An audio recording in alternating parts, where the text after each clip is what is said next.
Shalom. Still preparing Torah portion Behar. We're still on the mountain.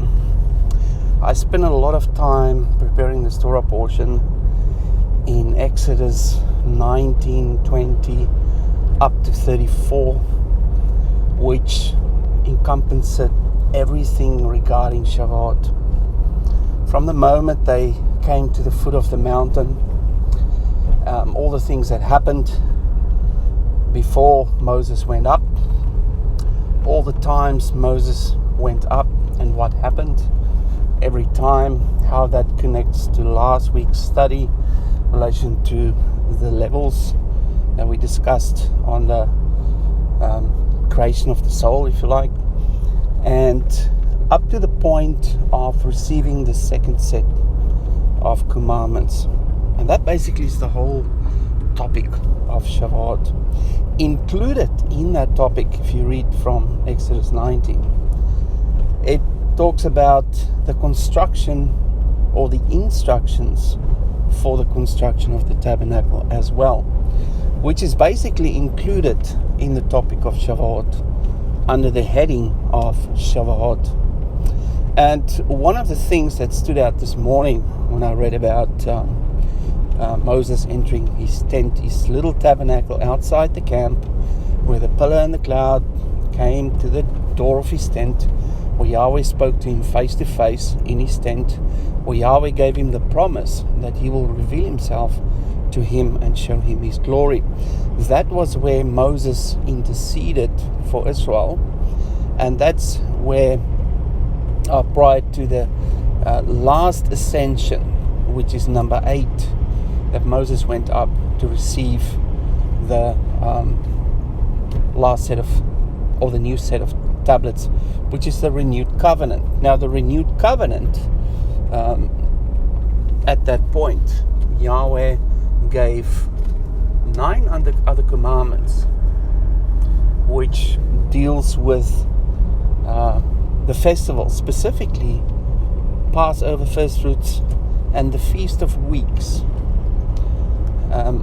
And I think also Sukkot, if I remember correctly. But the one that stood out this morning is the Feast of Weeks. That's one of the names that Yahweh wants us to remember when we enter into Shavuot in context of the renewed covenant. Now, the question I want to ask is, how many people of Yahweh in the body of Messiah celebrate Shavuot for what it is?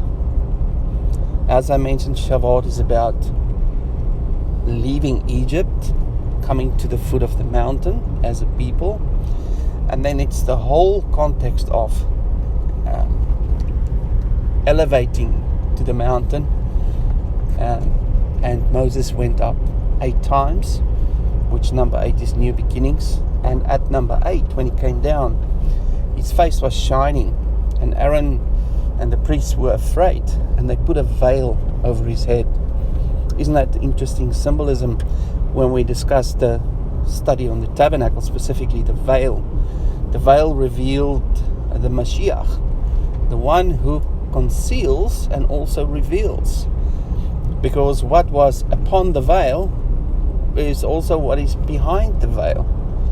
And everything associated with the veil has to do with the protection of humanity from the awesomeness of Yahweh, his consuming fire, his attributes of holiness, as well as revealing Yahweh when we look at the mediator and everything he's done, what Yahweh looks like, because he comes from Yahweh.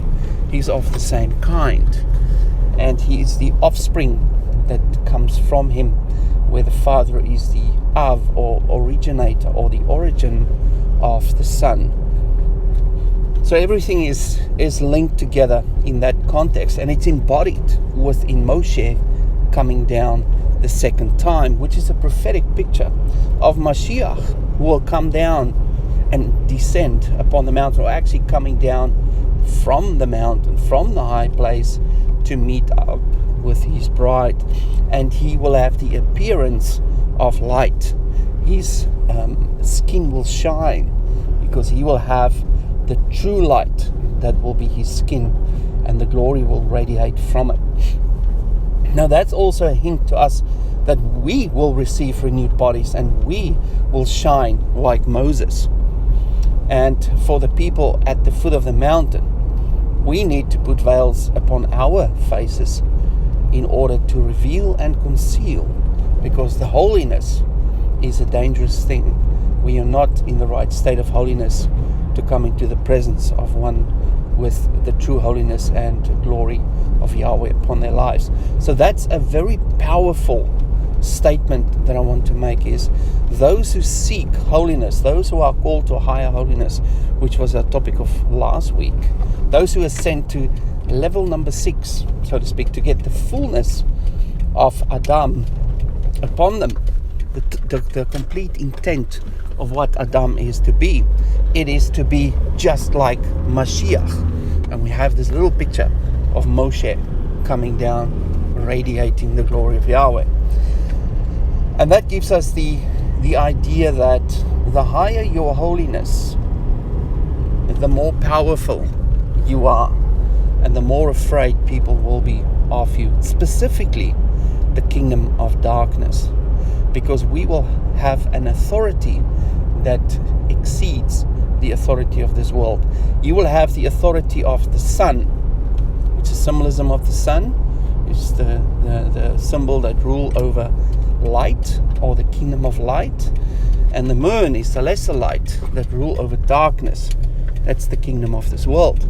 So when you radiate Yahweh's glory, you will have the authority of the sun, of the kingdom of light, to rule over light and also to rule over darkness.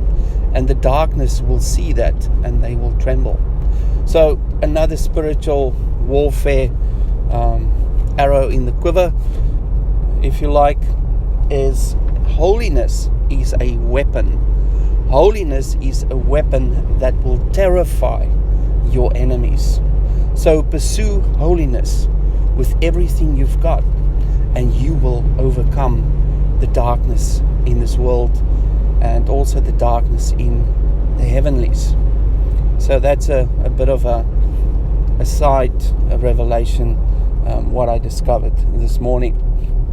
So in overview, Shavuot is all about the first and second coming of Mashiach.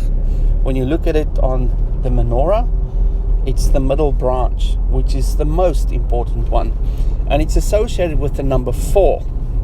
I'm not going to reveal that now. You have to wait for Sabbath for me to reveal that, because I'm going to do a lot of counting. We're going to count the number of times Moses go up the mountain. We're going to count the day of the month. I'm also going to count the Omer. And every one of those numbers, I'm going to look at the gematria of them to confirm what the count is and why I have my second witness in saying what the count is to be for that specific thing that's happening. So we get the numbers or the gematria to reveal the numbering or the counting of the Omer, so that scripture reveal and confirm itself. So it's no longer man or humans who come up with doctrines about counting the Omer, what the number is and what happens on which day. It's about the scripture revealing what it is and providing the second witnesses for each one of those counts. So very exciting study. I was amazed doing it, and I saw the value of gematria as a tool, studying the scripture, revealing the mysteries of Yahweh.